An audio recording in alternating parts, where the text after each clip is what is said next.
tiroides, ¿no? Pero la primera. Ahora, siguiente eje, hipotálamo, hipófisis suprarrenal, para entender el proceso.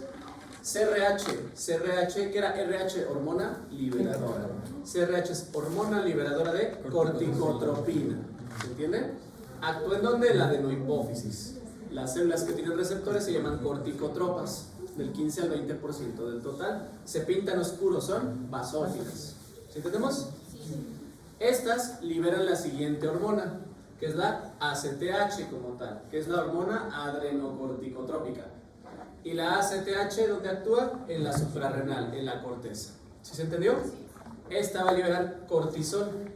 La principal función del cortisol es regular el metabolismo de los carbohidratos, de la glucosa. ¿Sí entendimos? Sí. Ahora, más específico que viene acá abajo. La CRH, hormona liberadora de corticotropina, no estimula la liberación de ACTH. Primero estimula la liberación de POMC. ¿Alguien se acuerda qué es POMC?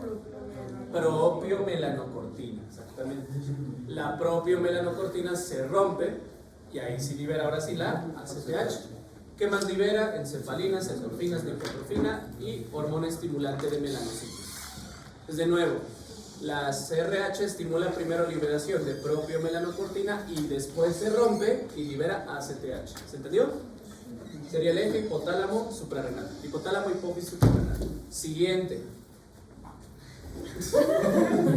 El eje hipotálamo, hipófisis, hígado. Pues ahora se llama GHRH, hormona liberadora de hormona del crecimiento. Esta actúa en las células que tienen receptores que se llaman somatotropas. Son las que más hay. De lo que más hay ahí. ¿Qué es lo que más hay entonces? Somatotropas. ¿Qué es lo que menos hay? Tirotropas. Bueno, ok. Estas actúan en el hígado. Bueno, liberan hormona del crecimiento. Uno pensaría que la hormona del crecimiento actúa en el hueso. No, actúa en el hígado. El hígado libera su hormona, que es el factor de crecimiento parecido a la insulina. ¿Sí se entendió? Este es el que actúa en el hueso y el que va a favorecer el crecimiento. ¿Entendimos? O sea, la hormona del crecimiento no actúa directamente en el hueso. Primero actúa en el hígado y este actúa ya en el hueso. ¿Sí se entendió? Siguiente. Este sería el eje hipotálamo, hipófisis, gónada. El que viene en embriología, el bloque pasado. Tenemos hormona liberadora de gonadotropinas, GNRH, no confundan con GHRH. GH es hormona del crecimiento, GN se refiere a gonadotropinas. Actúan en células que se pintan oscuros, son basófilas. Estas son células gonadotropas que liberan FSH y LH. Actúan según sea hombre o mujer con diferentes funciones, que en la mujer ya dijimos progesterona y estrógenos y en el hombre testosterona. Se liberan hormonas y se desarrollan caracteres sexuales secundarios, en la mujer ovogénesis y en el varón espermatogénesis. ¿Se entendió? Una cosa que me faltó, la hormona del crecimiento tiene un estimulante, ya lo dijimos, GHRH, también tiene un inhibidor. Hormona inhibidora de hormona del crecimiento. ¿Se entendió? También llamada somatostatina. Función de la somatostatina, inhibir a la hormona del crecimiento. ¿Se entendió? Sí. ¿Qué? ¿Cuál? ¿Qué? ¿Nada? Okay. Otra. Ahora vamos con la prolactina. Esta tiene un estimulador y un inhibidor. Entonces, tenemos dos sustancias que tienen estimulador e inhibidor. La hormona del crecimiento y la prolactina. Hormona liberadora de prolactina, pues va a liberar prolactina, ¿no? Las células que tienen receptores para eso se llaman lactotropas o mamotropas, ¿no? Lactotropas o mamotropas. ¿Por qué? Tiene que ver con la mama. Atrapan la prolactina, atrapan a la hormona y liberan prolactina. ¿Se entendió? ¿Sí entendimos? Sí. Las inhibidoras, hormona inhibidora de prolactina, llamada dopamina. De nuevo, se les pregunta en el examen, ¿cuál sustancia inhibe la liberación de dopamina? Perdón, de prolactina, la dopamina. ¿Y la hormona del crecimiento? Somatostatina. O sea, ¿cuáles son los que tienen inhibidores? De nuevo, para la prolactina es la dopamina, inhibe. Y hormona del crecimiento, somatostatina. ¿Se entendió? Las células lactotropas liberan prolactina, que actúa en las mamas. Función de la prolactina, producción de leche. Producción de leche. No liberación, esa es la oxitocina. Producción. ¿Sí entendimos? Sí. es el que, esas células, las lactotropas, son las que más mutan y generan tumores. ¿Cómo se llama un tumor de prolactina? Prolactinoma. Esas células mutan, puede haber tumor que suele ser benigno y aplasta algo que está encima de la hipófisis hacia adelante, el quiasma óptico. Entonces les provoca hemianopsia, pierden cierta parte de la visión. ¿Sí se entendió? Son las que más mutan. Ventajas es la que con medicamentos responden mejor ese tumor, no requiere siempre cirugía. Dudas de aquí la adenohipófisis. Se les pregunta cuáles son las células de la adenohipófisis: tirotropas, corticotropas, somatotropas, gonadotropas y lactotropas. ¿Sí entendimos? Ahora vamos con la neuro. ¿La neuro qué hormonas produce? No, ninguna. Pregunta graciosa. No produce hormonas. ¿Por qué? ¿Quién se las manda más bien? El hipotálamo. ¿Qué hace la neurohipófisis? Solo almacena. Entonces no produce hormonas, no se les olvide. ¿Se entendió? Estas vienen del hipotálamo. ¿Cuáles eran los núcleos? Supraóptico y paraventricular. Liberan dos sustancias. Se llama una oxitocina y la otra se llama antidiurética. La antidiurética también se conoce como vasopresina. ¿Sí entendimos? Acá les puse la mnemotecnia. Es un sapo. El supraóptico, antidiurética, SA. El paraventricular, oxitocina. PO. ¿No? Para que se puedan, sapo. Okay. Estas neuronas, que son grandotas macrocelulares, para poder mandar las hormonas y que se puedan transportar, requieren de una sustancia. La molécula transportadora se llama neurofisina. Ahí se las puse. La neurofisina transporta las hormonas a su sitio de acción. ¿Sí entendimos? Bueno, a la neurohipófisis. Una vez que llega, ¿qué va a hacer la neurohipófisis? Almacena y libera. La oxitocina actúa en los leiomiocitos. ¿Qué es un leiomiocito? Una célula de músculo ¿qué? Liso. Entonces su función va a ser la contracción. En el caso de la mama, la eyección de leche, la liberación. No confundan ahí. ¿Quién produce la leche? La prolactina. ¿Pero quién la libera? La oxitocina. En el útero, pues las contracciones, el trabajo de parto. Y en el varón, ¿para qué hay oxitocina? Acuérdense que en el testículo los espermatozoides no se mueven. ¿Hasta dónde se mueven? Hasta el epidídimo. Entonces hay que hacer contracciones de las células mioepiteliales de los túbulos seminíferos para desplazarlos. ¿Entendió? Es básicamente contracción muscular. En cambio, la antidiurética, también llamada vasopresina o ADH, se llama vasopresina, pues ¿dónde va a actuar? En los vasos, va a aumentar la presión, hace vasoconstricción. Se llama antidiurética, ya hacemos diuresis donde orinamos, pues por el riñón. Va a actuar en el riñón, evitando la diuresis, disminuyendo la orina. ¿Se entiende? ¿Cómo lo hace? Estimula a una proteína llamada acuaporina tipo 2. ¿Qué era la acuaporina? ¿Transporte de qué? De agua, para que no se salga, sino que entre, para que no orines. Entonces, estimula la producción de acuaporina 2 en el riñón, reabsorbemos agua. ¿Sí se entendió? Esas son las funciones. ¿Dudas hasta ahí? Estas células no es lo único que hay en la hipófisis. En la adenohipófisis, además de todas las que mencionamos, están las células folículo estrelladas. Tienen forma como de estrellita. Esas células están conectadas y van a darle sostén. Entonces, en la adenohipófisis, además de tirotropas, somatotropas, gonadotropas, hay folículo estrelladas. ¿Se entendió? Dan sostén y tienen una proteína específica que se llama conexina 43. Ahí está, ¿no? Es la proteína de las folículos estrelladas. En la neurohipófisis, ahí no hay neuronas porque no producen hormonas. ¿Cómo se llama la glándula hipófisis también? Las células de la neurohipófisis se llaman pituicitos. Entonces los pituicitos van a estar en ¿cuál hipófisis? En la neuro, en la posterior. ¿Sí se entendió? En la anterior había folículo estrelladas y en la posterior hay pituicitos. Los pituicitos son glía modificada. ¿Qué hace la glía? Sostén y soporte. Sostén y protección. Van a tener la molécula de la glía, la proteína ácida fibrilar glial. Y van a formar algo que se llama cuerpos de Herring, que son vesículas que acumulan las hormonas. ¿Sí se entendió? ¿Dudas de esa parte? Ya tenemos lo más complicado, que es hipotálamo hipófisis. Seguimos. Pineal, una piña. La pineal también se llama glándula epífisis. Y ella se encuentra en el epitálamo hacia atrás, en la pared posterior del tercer ventrículo. ¿Cuál es la función principal de la pineal o de la epífisis? Regula el ciclo circadiano de sueño-vigilia.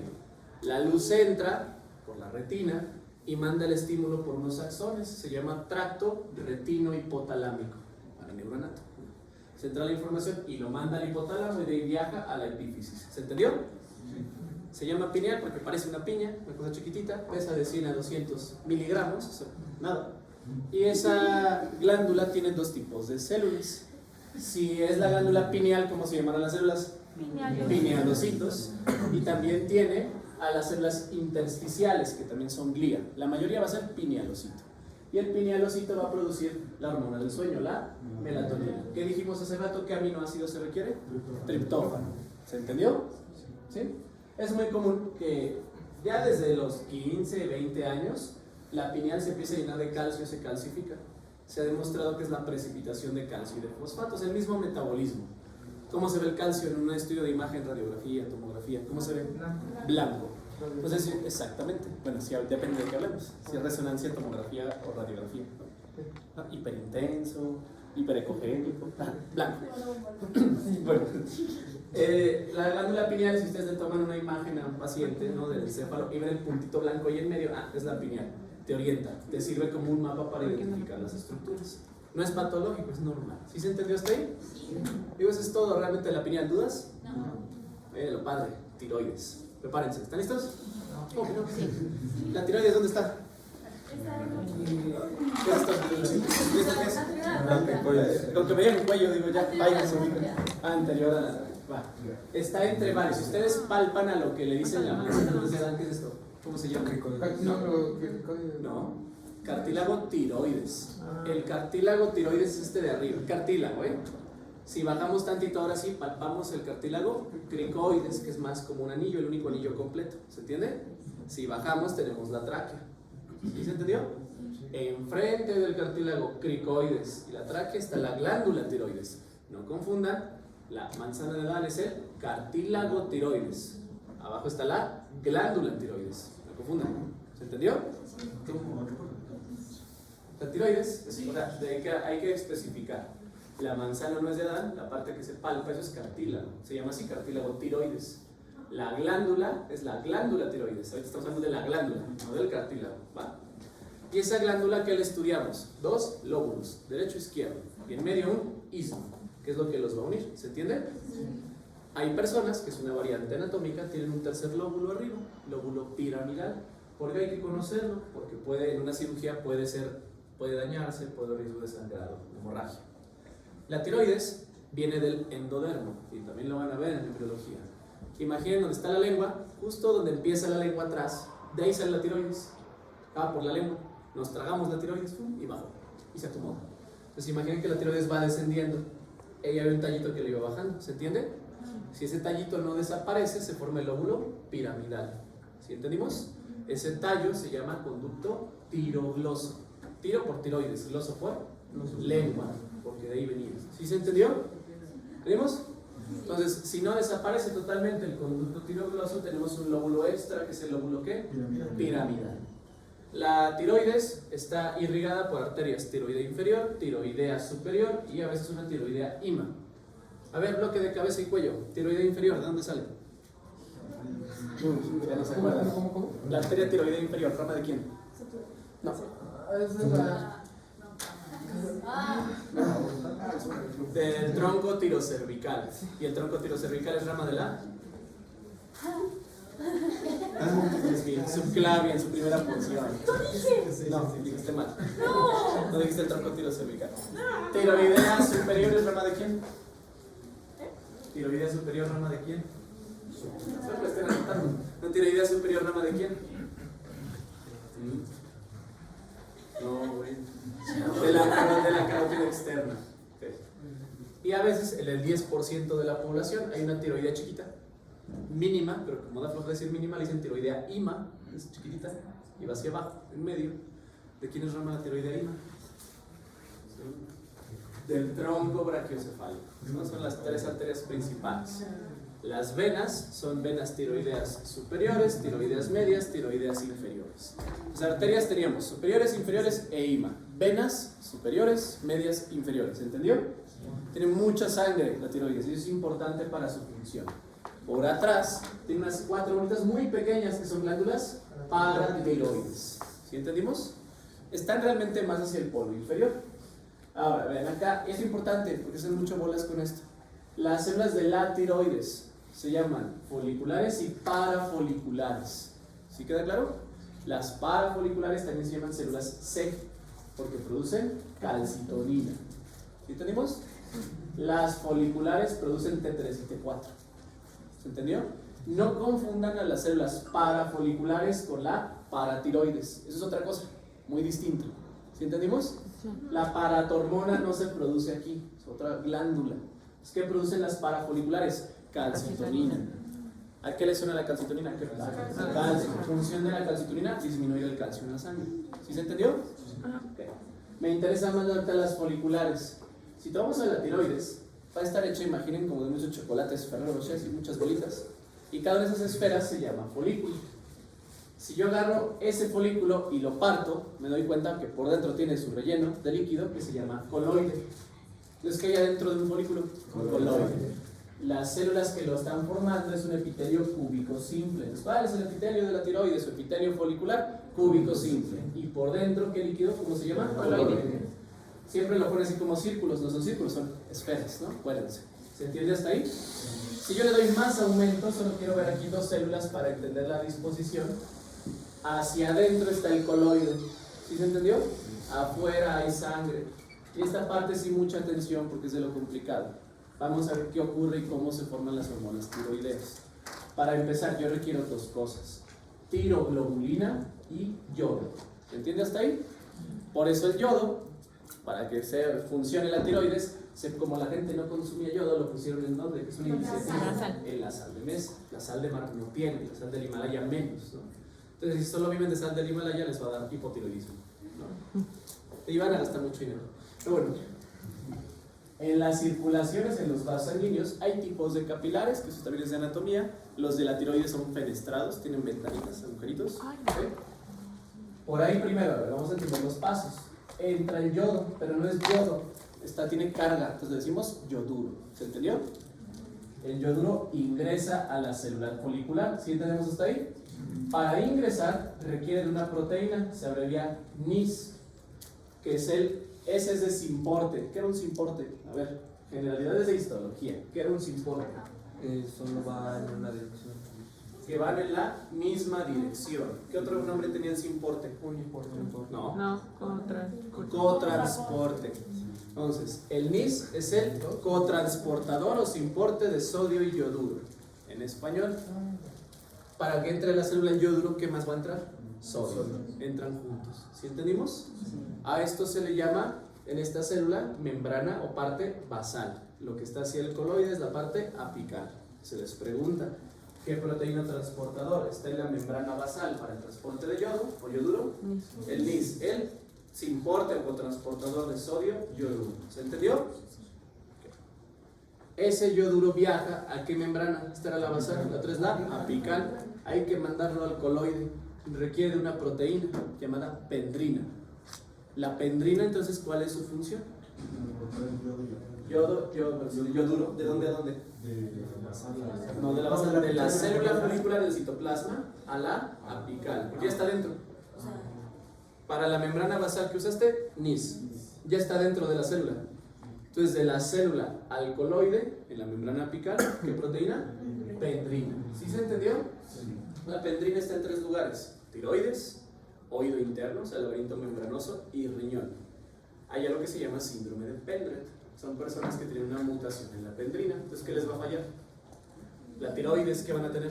Hipotiroidismo. Les va a fallar el oído, hipoacusia, no van a escuchar.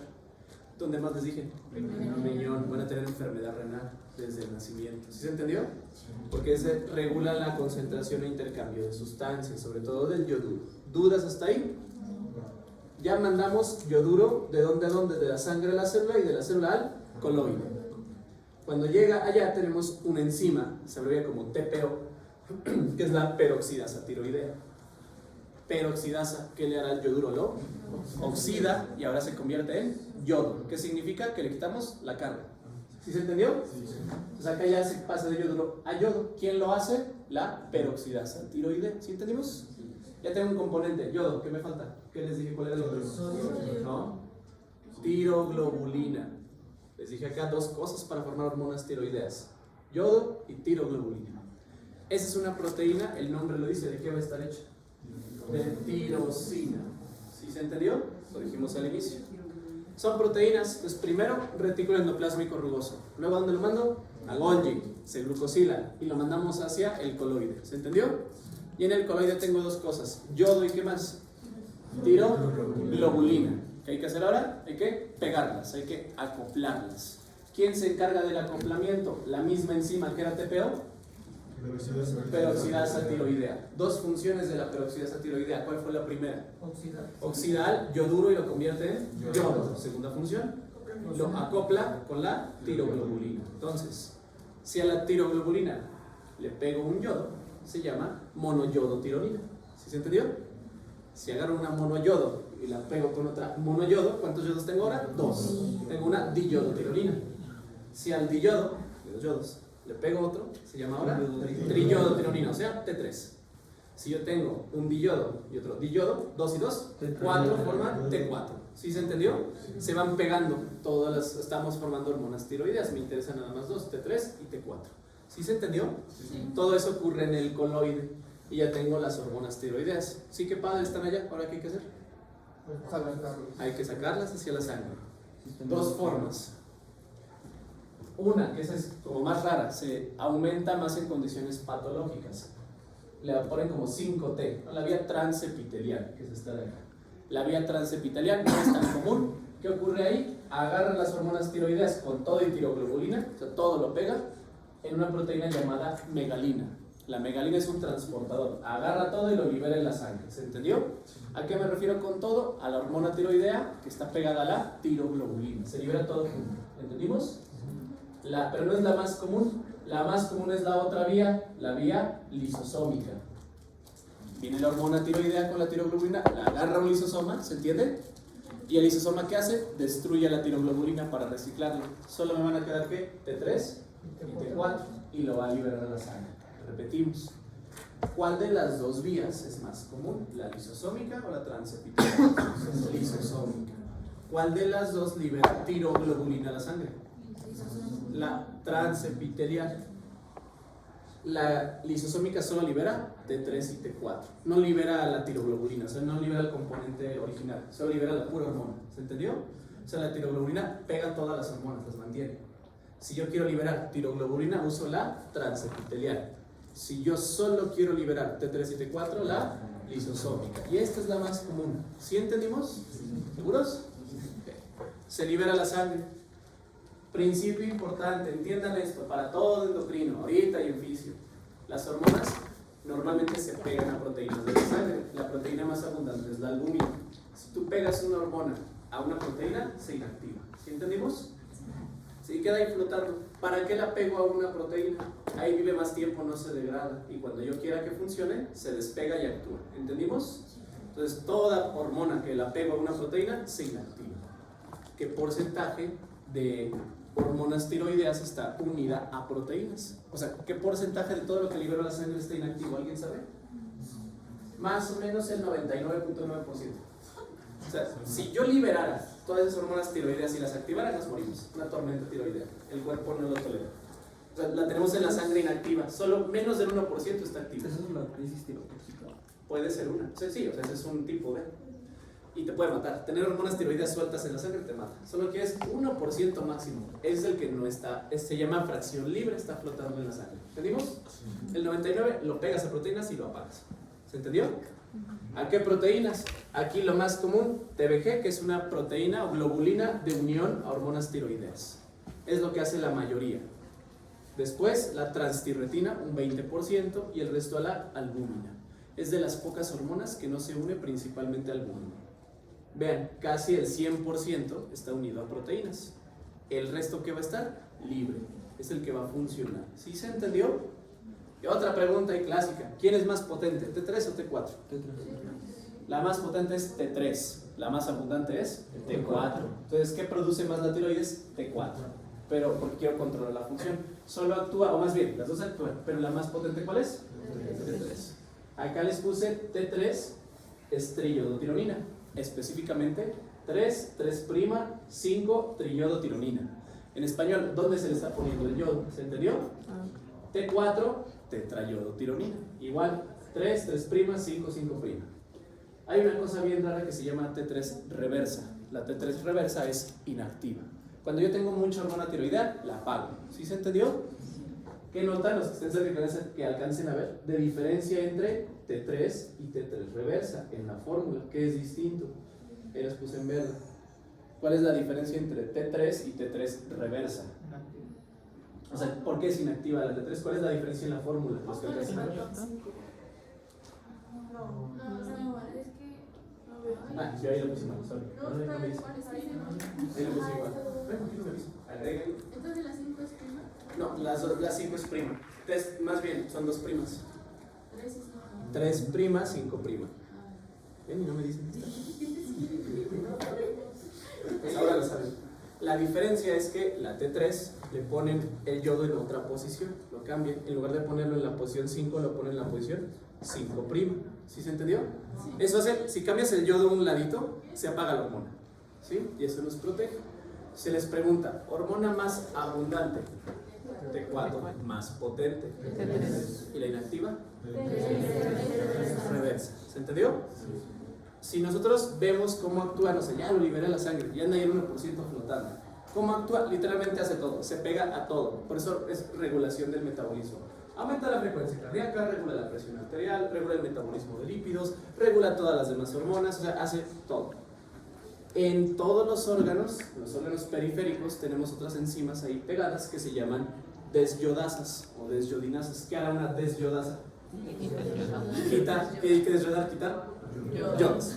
Si a T4 le quitamos un yodo, ¿en qué se convierte? En T3. Las desyodasas tipo 1 y tipo 2 quitan un yodo. ¿Se entendió? Si quitamos T4 y lo convertimos en T3, ¿qué estamos haciendo? ¿Activando o inactivando? Piensen. De T4 a T3. Activando. ¿Cuál es más potente? Entonces, las desyodasas tipo 1 y tipo 2 son activadoras. ¿Sí entendimos? La desyodasa tipo 3 convierte a T4 en T3 reversa. Entonces, ¿qué es? Inactivadora. ¿Sí se entendió? ¿Seguros? Esas hormonas viajan a los órganos, a las células. Y ya hace rato dijimos, ¿dónde está el receptor de las hormonas tiroideas? ¿En qué parte de la célula? Núcleo. En el núcleo.